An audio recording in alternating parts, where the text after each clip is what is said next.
Yes, Cibratim, kita nggak afdol kalau ngebahas soal MU TV sesuai titipan dari netizen dan juga produser, bukan titipan saya karena hostnya ya. Ini kalau dilihat MU yang kayaknya pelan-pelan udah mulai bebenah di sistem manajemen ini karena ketawa nih habis ketawain dia tadi. Sekarang mengejutkan ini CEO-nya City Omar Berada yang juga sudah memperkuat dari manajemen MU sejak ditunjuk oleh Ineos dari City. Ini apakah tanda-tanda City yang katanya bakalan kena financial fair play ini semakin terbuka? Gue sebelum ngomong MU-nya ini sedikit aja deh.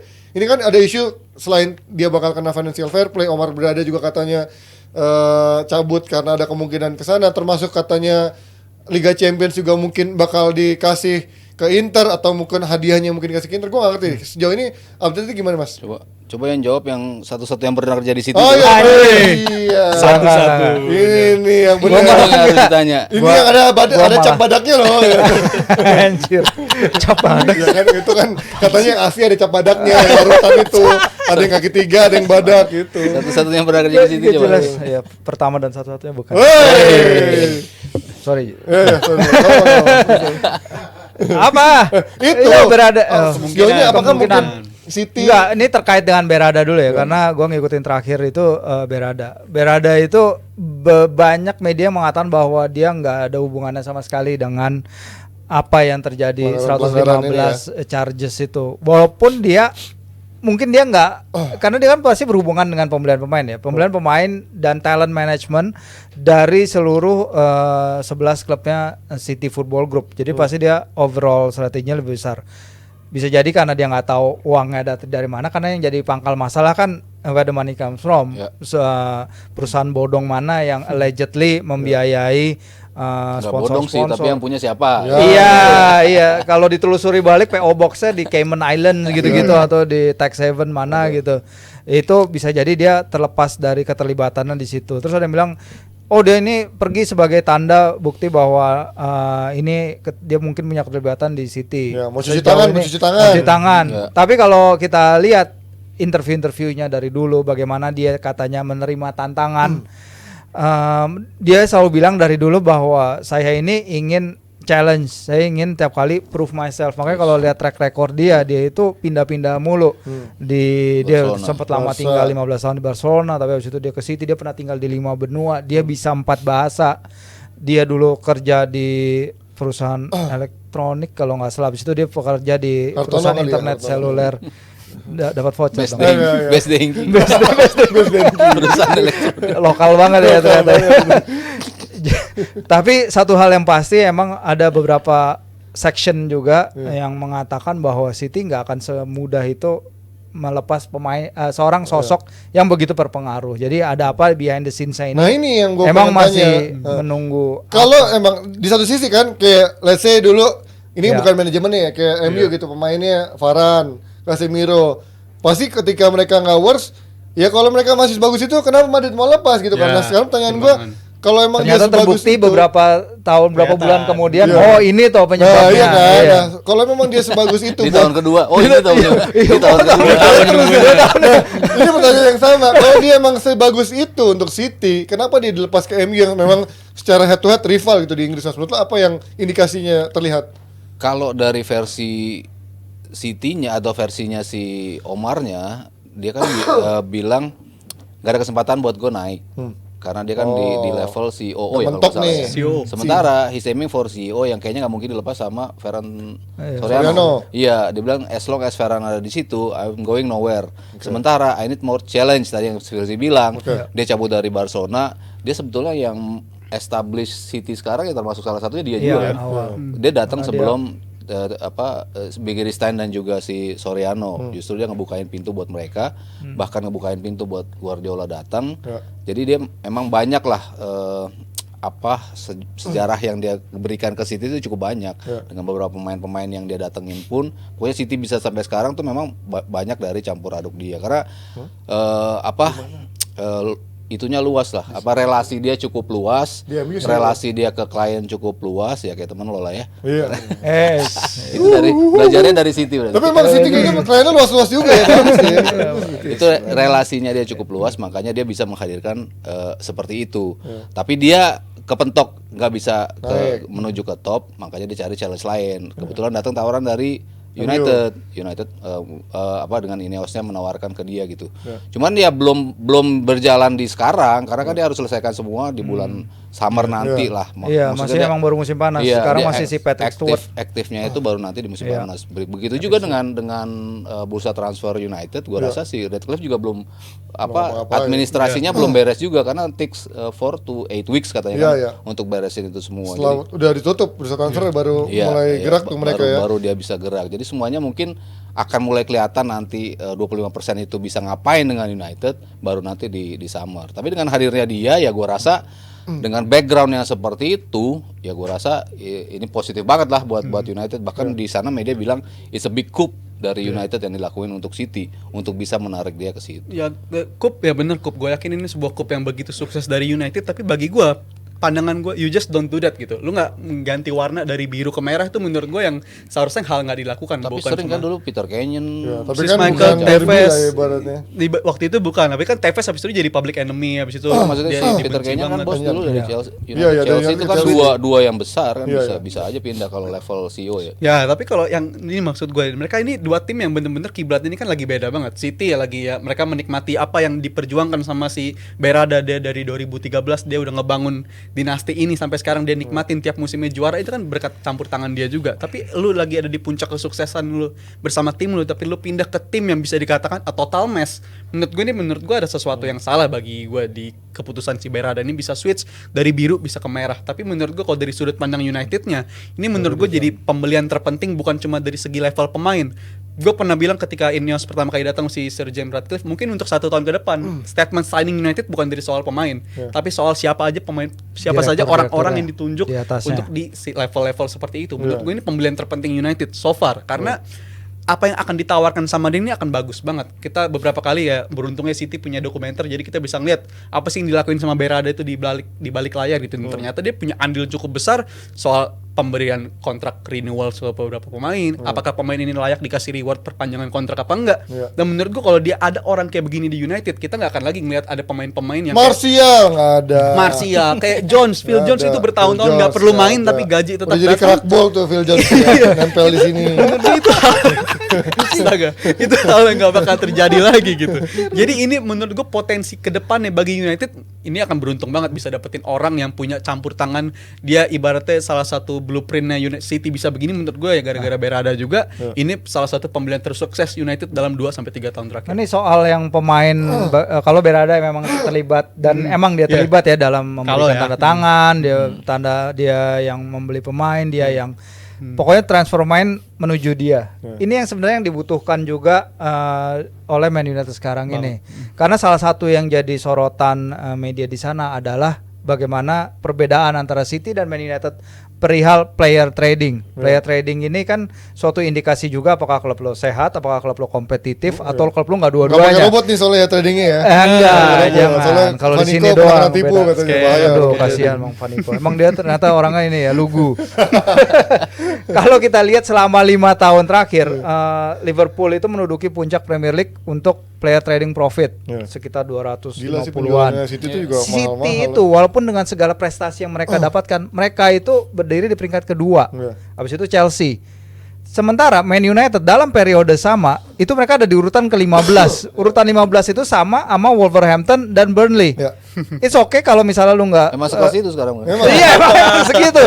Kalau emang ternyata tim lu nggak jual pemain tapi lu jago, it's okay. Iya itu bermasalah. Kalau ternyata lu beli pemain mahal-mahal terus lu nggak bisa jual lagi karena pemain lu one way or the other mereka yang ngaco ya kayak Sancho, kayak Martial, lain-lain nggak ada resale value-nya, it becomes a problem. Apalagi dengan PSR Premier League Sustainability Rules-nya itu.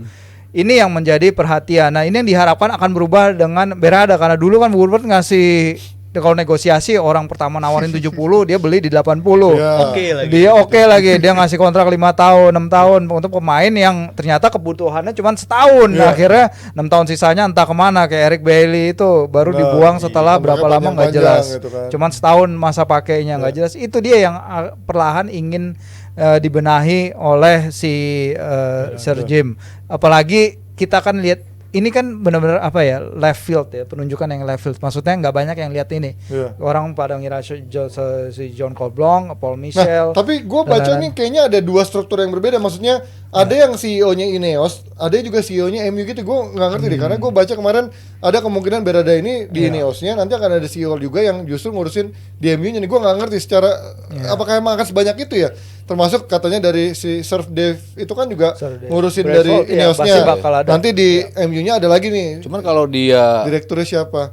undernya si Sir Jim, kan memang sporting Mereknya. urusan itu sporting itu semuanya under dia gitu. Iya kan. iya, si Jim Betul-betul- itu semua. betul-betul si Glazer kan bahkan minta lu aja yang pegang itu, karena gua kayaknya sekarang nggak compatible gua untuk ngurus ini, lu aja ngurus dari urusan sportingnya. Nah kalau emang di situ, apakah nanti title-nya dia jadi CEO-nya Ineos, apakah memang ditaruhnya CEO United, Iya. tapi urusan sportingnya ada di bawah Yang dia. bawa di Jim Ratcliffe ya. Iya, jadi pasti dia ngikut di sisi situ, dari urusan pembelian pemain segala macam lah ya. Urusan dengan tim ini seperti apa akan dibawa, dibentuk seperti apa, pembeliannya seperti apa, semuanya dari dia. Nah tapi gue justru penasaran siapa nanti orang yang akan paling in charge, karena kan kayak ini Omar Berada katanya bertanggung jawab untuk pembelian pemain siapa, Pep Guardiola Iya. segala macem lah.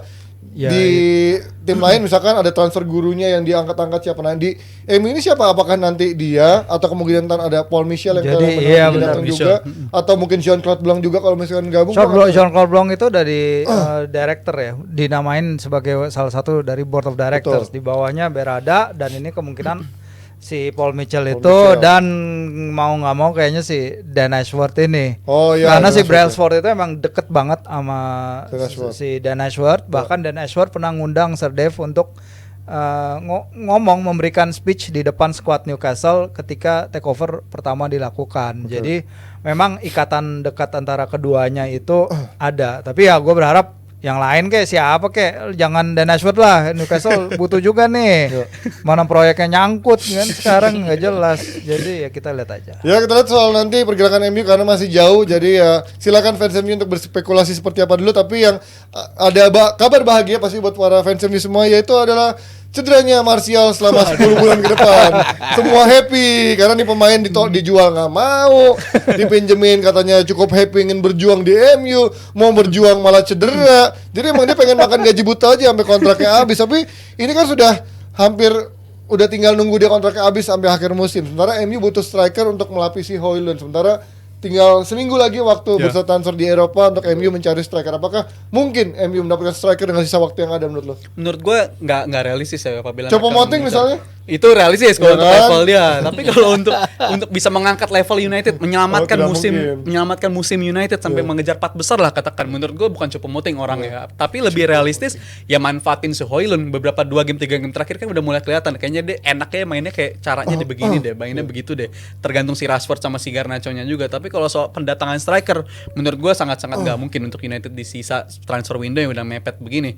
Tapi kalau untuk ke depannya ini kan mungkin bisa dikatakan kita udah ngeliat hari terakhir Martial pakai baju MU mungkin ya kalau cederanya kayak begini, Bagus. cederanya cukup panjang, ya mungkin kabar bagus buat Bagus, bagi bagus. banyak Nggak ada yang fans. jalan-jalan dong nanti. Iya, jalan-jalan dia, tapi di jalan-jalan di mall aja, nggak usah di lapangan. Nggak akan ngerasa kehilangan juga United. Nggak akan Jadi kehilangan. jadi akan lebih fokus untuk mendatangkan pemain striker mungkin di bursa transfer summer transfer window aja. Ketika ya dikatakan nggak semuanya siap ya di level board managementnya untuk yang dibawa sama Berada mungkin nggak akan siap di summer transfer window. Tapi at least ini ada waktu mereka mempersiapkan, mungkin bisa pakai pendekatan Moneyball, bisa pendekatan buy apa lagi. Tapi waktu 6 bulan ini sangat ideal untuk bisa mendatangkan pemain sampai di untuk musim depan striker yang lebih cocok untuk menjadi pendamping si Højlund atau bahkan pesaingnya Tapi Højlund. terlalu jauh kalau ngomongin musim depan, Mas. Kalau untuk musim ini kan tetap dia harus ada pelapisnya karena Nggak bisa. Siapa yang mau lo beli? Coba Moting, Mas. Menurut gue tuh mungkin prospek yang paling mau kalau emang Coba Moting mau ya, mengingat di ada Harry Kane. Dibanding Højlund masih mendingan dia lo. Enggak juga, tapi kan Højlund nggak Iya. mungkin sendiri. Itu kiri kanan sama aja lo, coba Moting atau Højlund. Menurut gua mereka ada di level yang sama. Iya, iya, Bahkan si Højlund udah makin Enggak positif. tajaman Coba Moting sementara ini. Tergantung dapat bolanya kayak Nah, apa. iya sih, Iya iya, kan, iya, dapat iya, bolanya iya. kayak apa, execute oke Iya, dia. kan lebih mateng Coba Moting Tapi secara pengalaman. involvement di gamenya sini udah masuk nih si Iya, Højlund dan Højlund. berkaca pada apa yang dibilang sama Ten Hag, dia bilang kalau tim gua nanti lengkap, naik kita kan bicara ya udah mulai lengkap kan dikit-dikit nih. si Casemiro ntar bisa balik. Mount juga akhir bulan balik. Ya, pokoknya semuanya itu balik ya. Itu lu ini justru pembuktian lu dengan materi yang selalu gue bilang pemain gue karena cedera gue nggak bisa perform. Nah, nanti udah pada balik, ya harusnya lu bisa perform dong. Kan lu udah squadnya. Nah, lu lebih yakin mana? Ya, seperti- MU apa Chelsea? Kalau lu yakin sama Chelsea sama projectnya, sama MU sekarang Chelsea tetap. kurang aja kan. Enggak, Ya. justru gue menantikan. Pengen tahu Iya, dengan karena kan pemain balik-balik. apa klaim dari most of orang yang membela Ten Hag kan seperti itu. Ya timnya nggak pernah. Siapa yang bela Ten Hag? Oh, Banyak ada lah. sih banyak. Banyak lah ya, Iya, maksudnya yang percaya dengan prosesnya dia ini. Kita nggak pernah lengkap, squad kita nggak pernah. Ya, itu lengkap. gua setuju sih, ada Selalu ada seperti part itu. yang gua setuju. Nanti kalau lengkap, apakah lo akan running langsung? Gue nggak yakin itu gitu kan. Apakah iya? Kita bicara Casemiro berapa game terakhir kayak apa sih game main pertama dia? awal musim jelek juga dia. Jauh banget. Mason Mount juga kartu nggak pernah kartu masuk. merahnya lebih banyak Iya. daripada golnya. Itu kan maksudnya bahaya juga gitu kan pemain-pemain kayak gitu. Jadi gua nggak ngelihat United dengan janjinya dengan squadnya lengkap itu akan bisa running. Sementara Chelsea yang tadinya nggak menjanjikan apa-apa dianggap akan berada di posisi belasan, gue bilang enggak, justru mereka mungkin possibility masuk ke Progres masuk ke dua. masuk ke zona Eropa walaupun bawah.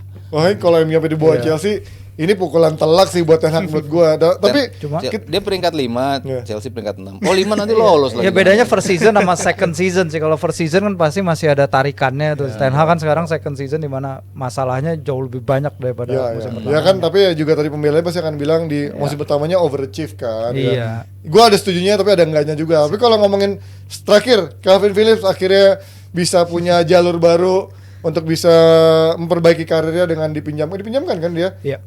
ke West Ham gitu. Mungkin pengennya ke Newcastle cuman Nggak ada duit. Nggak ada duit. Enggak, karena si West Ham ini kan ya banjir uang lah ya sejak Yoi. si Declan Rice dijual, dan itulah gunanya player trading tadi yang gue bilang Iya. di peraturannya PSR-nya Premier League Player Sustainability Report Iya. itu.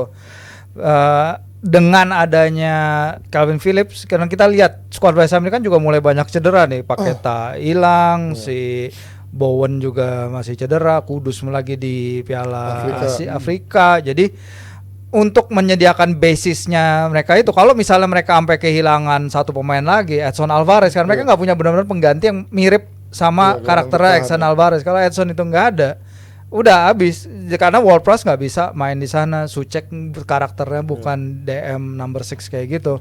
Tentu dari awal banget bursa transfer gue pinginnya emang Calvin Phillips ke Newcastle, udah jelas karena Newcastle kemarin Bukan udah Tonali berarti? kehilangan Tonali udah judi, si Elliot Anderson cedera, si Willock datang main bentar habis itu cedera, si sekarang Joelinton hilang sampai akhir musim. Idealnya emang kita perlu Newcastle itu perlu holding six kayak Calvin Phillips, McTominay tapi jadi tawar ya, padahal McTominay. tahu kenapa Jadi sih striker beneran soalnya nggak sekarang jelas- udah bukan jelas DMF banget. lagi dia. Kombinasi Super sub-nya ngasih, MU jangan nawarin yang dilepas. bener-bener lah, yang aneh. Jangan dilepas lah. Tapi ini akan menjadi bagus nggak buat West Ham pembelian ini? Seorang Calvin Phillips yang juga udah lama nggak main reguler gitu.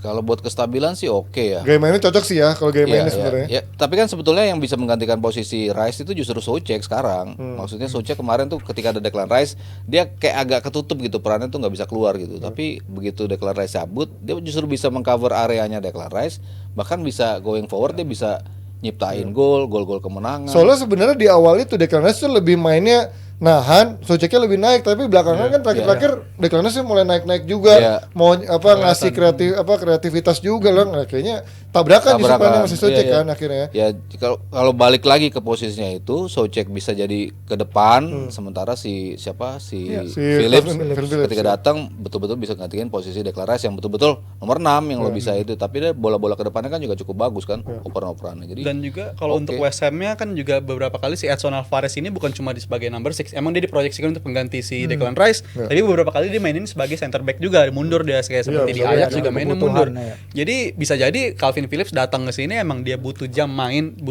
lebih tinggi, ngincer Euro juga. Kita tahu sendiri dia salah satu darlingnya Southgate kan si Calvin Iya. Phillips ini. Jadi bisa jadi dia memantau target tersebut dan juga main di West Ham. Menurut gua akan benefit ke banyak pemain. Si Ward-Prowse juga nggak akan banyak terlalu beban defense-nya terlalu dalam segala macam. Dia bisa main lebih tinggi dan juga Souceknya itu musim ini jumlah produktivitas dia meningkat meningkat, menurut gue ya karena ada si Ward Prowse juga, kualitas bola mati dia, kualitas crossing dia dengan pemain-pemain West Ham yang banyak banget yang big man ini sangat-sangat menguntungkan, dan mendatangkan player number 6 dengan profil seperti Calvin Phillips bisa jadi win-win solution bagi West Ham-nya dan juga bagi Calvin Phillips untuk mengembalikan karir dia ke jalan yang tepat untuk Mereka bisa main ngincer di spot di Inggris. Liga Eropa lagi kan, mereka main Yes, kan, betul. butuh jelas. Dan pemain. kemarin sempat juga West Ham menawarkan proposal untuk Emil Smith Rowe tapi ditolak sama Arsenal ya.